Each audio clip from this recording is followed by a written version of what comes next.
Home rental industry ये एक ऐसी इंडस्ट्री है जो पहले से ही काफ़ी रिगिड होती रही है, लेकिन जैसे जैसे इंटरनेट इवोल्यूशन होता गया, जैसे जैसे इंटरनेट अडोप्शन आता गया, ये पूरी इंडस्ट्री ट्रांसफॉर्म होते गए। No brokers dot com, housing dot com, 99 acres जैसे स्टार्टअप्स ने इस इंडस्ट्री को कम्प्लीटली रिवोल्यूशनाइज कर दिया। बट एक ऐसा सेक्टर था जिसे कोई भी टारगेट नहीं करता था, वो सेक्टर था इंडिविजुअल और बैचलर्स का।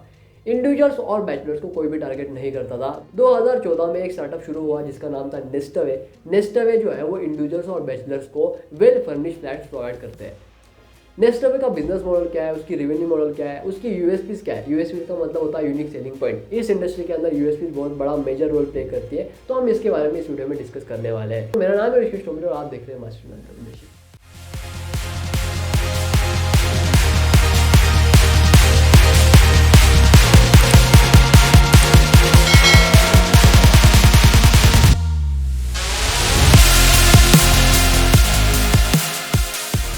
नेस्टवे की शुरुआत 2014 में हुई थी। शुरुआत की थी अमरिंदर साहू ने, बट अमरिंदर साहू को नेस्टवे का आइडिया जो है वो 2004 में ही आ जाता है। 2004 में जब अमरिंदर साहू बेंगलुरु में थे और अपने लिए फ्लैट ढूंढ रहे थे, तो उनको काफ़ी ज़्यादा स्ट्रगल करना पड़ा। उन्हें अच्छे से फ्लैट नहीं मिल रहा था। कई सारे होम ओनर्स उन्हें कह रहे थे कि भाई हम इंडिविजुअल्स और बैचलर्स को फ्लैट नहीं देते, हम सिर्फ मैरिड कपल्स को ही फ्लैट देते हैं, तो आप किसी और जगह पे ट्राई कर लीजिए। तो उन्होंने ये नोटिस किया कि यार ऐसा प्रॉब्लम जो मुझे फेस करना पड़ रहा है वो अल्टीमेटली कई सारे इंडिविजुअल्स होंगे, कई लाखों करोड़ों इंडिविजुअल्स और बैचलर्स होंगे जिन्हें ये प्रॉब्लम महसूस होती होगी, क्यों ना हम इसके लिए काम करें। बट वो जो समय था वो सही समय नहीं था, क्योंकि इंटरनेट एडोप्शन भी इतना तेजी से नहीं आ रहा था और धीरे धीरे लोग इंटरनेट का इस्तेमाल कर रहे थे, बट इतने बड़े लेवल पे नहीं कर रहे थे। 2014 में जब इनका दोस्त अपने फ्लैट को रेंट पे दे रहा होता है, तब ये कहते हैं कि भैया तेरा फ्लैट जो है ना वो मुझे रेंट पे दे दे, और तब ये अपने बिजनेस का यानी कि नेस्टवे का पायलट रन करते हैं। अब ये यहाँ पे क्या करते हैं, ये उस फ्लैट को रेंट पे दे देते हैं, उसके अंदर फर्लांसो से जाके कुछ फर्नीचर रेंट से मंगवाते हैं और अल्टीमेटली अपने फेसबुक के ऊपर फ्लैट्स की तस्वीरें अपलोड करते हैं। उसके बाद में बैचलर्स और इंडिविजुअल्स की लाइन लग जाती है और उनको पता चल जाता है कि भैया बिजनेस के अंदर काफ़ी अच्छी डिमांड है और हमें इस बिजनेस के अंदर काम करना चाहिए। ऐसे करके नेस्टवे ने अपना पहला पायलट सक्सेसफुली रन किया और अब आ गए एक्चुअल बिजनेस के अंदर। लेकिन जब ये एक्चुअल बिजनेस के अंदर आ गए तो इनके सामने 4 चैलेंजेस आ गए। नंबर 1 चैलेंज इनके सामने सबसे पहले आया कि जो होम ओनर्स है ना वो बिल्कुल भी फ्लैट्स को रेंट पे देने के लिए तैयार नहीं थे, इंडिविजुअल्स को और बैचलर्स को उन्होंने साफ साफ मना कर दिया था। सेकंड, होम ओनर्स कुछ थे जो कि तैयार हो चुके थे बैचलर्स और इंडिविजुअल्स को अपना फ्लैट रेंट पे देने के लिए, बट उनका कहना यह था कि उन्हें 2 से 3 महीने का रेंट जो है वो एज एन डिपॉजिट के रूप में चाहिए, तभी वो अपने फ्लैट को लिस्ट करेंगे नेस्टवे के ऊपर, नहीं तो नहीं करेंगे। थर्ड वन क्या था? थर्ड वन था भैया फाइनेंस। इनके पास इतना फाइनेंस नहीं था कि डिपॉजिट्स को पैसे दिया जाए, राइट। फोर्थ वन था कि भैया इनके पास कस्टमर अगर आया, फ्लैट अगर बुक कर लिया, फ्लैट के अंदर रहने लगा और रेंट ना देते हुए भाग के चला गया तो उसको आगे कंटिन्यू कौन करेगा। ये 4 मेन चैलेंजेस थे जिनको एक एक करके सॉल्व किया गया यूएसपीज के द्वारा। मेनली इनकी जो यूएसपी है 2 सेक्शन के अंदर कैटेगराइज की जाती है। सबसे पहला आता है होम ओनर्स वाला सेक्शन और उसके बाद में आता है कस्टमर वाला सेक्शन। इन दोनों सेक्टर्स के अंदर अलग अलग यूएसपीज को एंटर किया गया है। सबसे पहले यूएसपी आती है होम ओनर्स के लिए, यानी कि सबसे पहला सेक्टर हम लेंगे होम ओनर्स का। होम ओनर्स के लिए मेजॉरिटी 3 यूएसपीज को बनाया गया है। सबसे पहली यूएसपी है safety of house, right. Home owners को ये एश्योरिटी दी जाती है एग्रीमेंट के द्वारा कि आपके हाउस को हम कंप्लीटली मेंटेन करेंगे। जैसे आपने आपका हाउस मेंटेन किया है, हम उसी कंडीशन के अंदर आपका हाउस जो है वो आपको वापस भी करेंगे जब एग्रीमेंट खत्म होता है। आपके फ्लैट का मेंटेनेंस, आपके फ्लैट का रेंट या फिर आपके फ्लैट का रिपेयरिंग कॉस्ट, आपके फ्लैट का मेंटेनेंस कॉस्ट हम आपसे नहीं लेंगे। सारा खर्चा जो है कस्टमर अपने आप देगा और हम कस्टमर से लेंगे और हम ही करेंगे। आपको कुछ नहीं करना है, आपको बस फ्लैट को जो है वो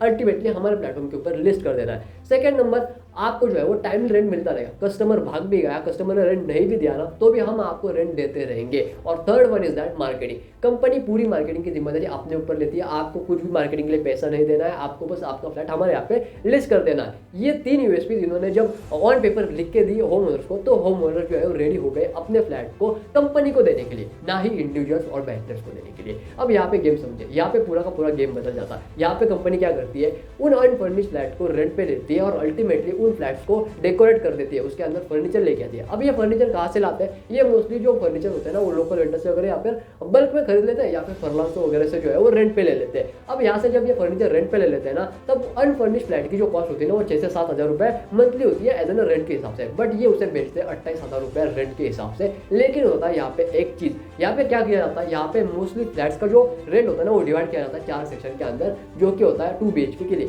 2 BHK के अंदर 4 बेड लगाए जाते हैं और 4 बेड का, एक बेड का पर मंथ का कॉस्ट होता है 7,000 रुपए। यानी कि एक इंडिविजुअल बैचलर को जिसे एक वेल फर्निश्ड फ्लैट चाहिए उसे सिर्फ महीने के 7,000 रुपए देने हैं और उसके साथ 4 और लोग रहेंगे। जब 4 लोग रहेंगे तो 7,000 फ्लैट की जो कीमत होगी वो हो जाएगी 28,000 रुपए हर महीने। उसमें का कुछ हिस्सा जो है वो फ्लैट ओनर के लिए जाएगा, यानी कि होम ओनर को है उसके पास जाएगा, यानी कि जो है 7 से 8,000 रुपए। मैं पुणे की बात कर रहा हूँ। और उसके साथ साथ जो बचा हुआ 20,000 रुपए है उसमें से कई हिस्सा जो है वो कंपनी अपने आप रखती है और कंपनी जो है वो जहाँ पे फर्नीचर लिया है, रेंट पे लिया है या फिर खरीदा है उस वेंडर को पे करती है।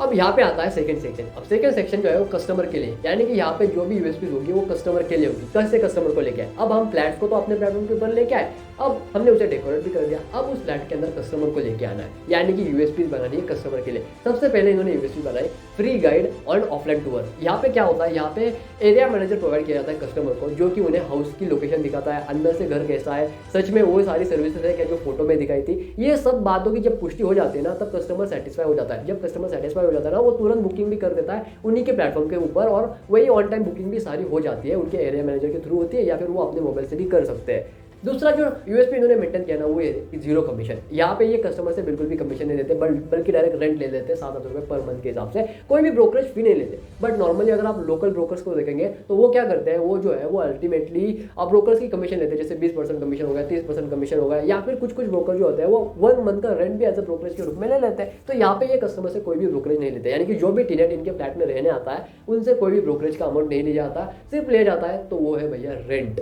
थर्ड नंबर का जो यूएसपी कंपनी ने बनाया ना वो है जीरो पेपर वर्क। देखो नॉर्मली क्या होता है, जब हम फ्लैट रेंट पे लेने के लिए जाते हैं तब हमें क्या करना पड़ता है, तब हमें अल्टीमेटली जो है वो नोटरी का एग्रीमेंट करना पड़ता है, रेंट एग्रीमेंट करना पड़ता है। जब हम अपने फैमिली के लिए लेते हैं, इवन आप जब किसी फ्लैट को रेंट पे लेते हैं तो रेंट एग्रीमेंट आपको करवाना पड़ता है, राइट। उसके लिए कॉस्ट जो होती है वो 1100 से 1500 रुपये होती है। बट यहाँ पे कंपनी वो जो एग्रीमेंट है वो खुद अपने बेसिस के ऊपर करती है, जिसके लिए कस्टमर से कोई भी कॉस्ट नहीं ली जाती। अब यहाँ पे मैंने आपको बताया था कि कंपनी को एक 4th नंबर का चैलेंज है, जो कि ये कि कस्टमर अगर 2 महीने रह गया और उसने रेंट नहीं दिया और बिना रेंट दे ही भाग गया तो क्या होता है, राइट। उसका पैसा कौन चुकाएगा। तो यहाँ पे कंपनी के पास एग्रीमेंट के अंदर 2 क्लॉज होते हैं। सबसे पहला क्लॉज के अंदर ये लिखा होता है कि कंपनी जो है वो अगर आपको 3 दिन आप फ्लैट में रह गए और चौथे दिन आपको लगा कि भाई आपको मजा नहीं आ रहा इस फ्लैट के अंदर और आपको आपका पैसा वापस चाहिए, तो कंपनी आपको रिफंड कर देंगे आपका पैसा, और आप जो है आपके रास्ते और कंपनी अपने रास्ते।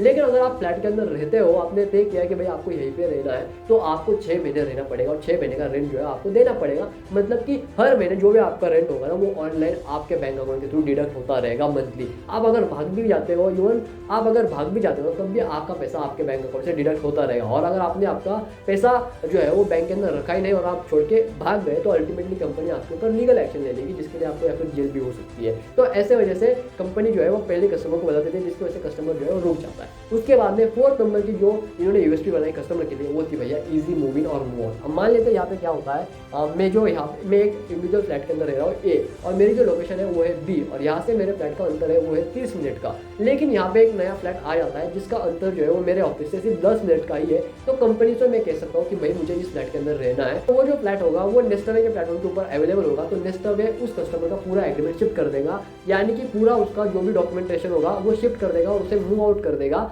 सेकंड वाले फ्लैट के ऊपर, जहाँ से उसके कंपनी का डिस्टेंस 10 मिनट का ही है। इजी मूव इन और मूव आउट फैसिलिटी जो कि नॉर्मली स्टार्टअप्स नहीं प्रोवाइड करते, नॉर्मली कोई भी कंपनी नहीं प्रोवाइड करती। 4 यूएसपीज थी जिसके वजह से कस्टमर इनके पास आता है, और ये सारी यूएसपीज की वजह से ही कस्टमर और होम ओनर्स इनके यहाँ पे आज रुक रहे हैं, जिसकी वजह से इनके पास आज के डेट में 75,000 से भी ज़्यादा हैप्पी कस्टमर्स हैं जो इनके फ्लैट्स में स्टे कर रहे हैं। अब ये समझते हैं कि कंपनी का बिजनेस मॉडल क्या है। कंपनी का जो बिजनेस मॉडल है ना वो है एग्रीगेटर बिजनेस मॉडल। यहाँ पे एग्रीगेटर बिजनेस मॉडल के अंदर होता क्या है, आप कम्युनिटी बनाते हो और उस कम्युनिटी के अंदर जितनी भी ट्रांजैक्शन होती है ना उसके ऊपर आपको 12.5% का कमीशन मिलता है। यानी कि नेस्टवे जो है वो 12.5% का कमीशन लेता है। ये कमीशन आप आपके बिजनेस के हिसाब से, आपके आइडिया के हिसाब से फिक्स कर सकते हो। कुछ कंपनियां 12.5% लेती है तो कुछ कंपनियां 25%, 30% तक ले लेती है।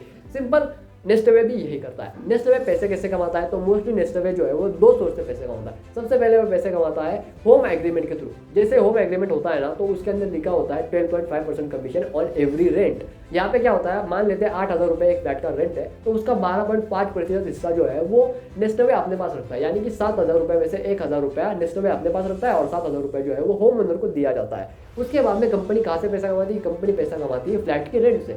जैसे मैंने आपको बताया था कि कंपनी जो है वो अल्टीमेटली एक अनफर्निश फ्लैट को फर्निश में लुकआउट में कंप्लीट बदल देती है, जिसकी वजह से उसका जो रेंट होता है वो बढ़ जाता है। यानी कि जो रेंट 7,000 रुपये के हिसाब से मिल रहा था अनफर्निश फ्लैट के लिए, वो अब फर्निश फ्लैट के लिए मिलता है 28,000 रुपये के हिसाब से। यानी कि यहाँ पे 4 इंडिविजुअल्स को रखा जाता है जो कि 7,000 रुपये पर मंथ के हिसाब से पे करते हैं, जिसकी वजह से कंपनी को काफ़ी ज़्यादा फायदा होता है। जिसकी वजह से कंपनी जो है वो अपने रेंटेड पे लिए गए जो भी फर्लांसों से ऊपर फर्नीचर वगैरह होता है ना, उसका कई सारा बड़ा हिस्सा जो है वो इसी पेमेंट के थ्रू दिया जाता है और अल्टीमेटली इसका कुछ बचा हुआ हिस्सा जो है वो कंपनी के पास चला जाता है। तो ये था मेरा कंप्लीट एनालिसिस जो मैंने नेस्टवे के ऊपर किया। अगर आपको ये वीडियो पसंद आए तो इसे जरूर लाइक कीजिए, चैनल को सब्सक्राइब कीजिए। मैं मिलता हूँ आपसे नेक्स्ट वीडियो में, तब तक के लिए जय हिंद।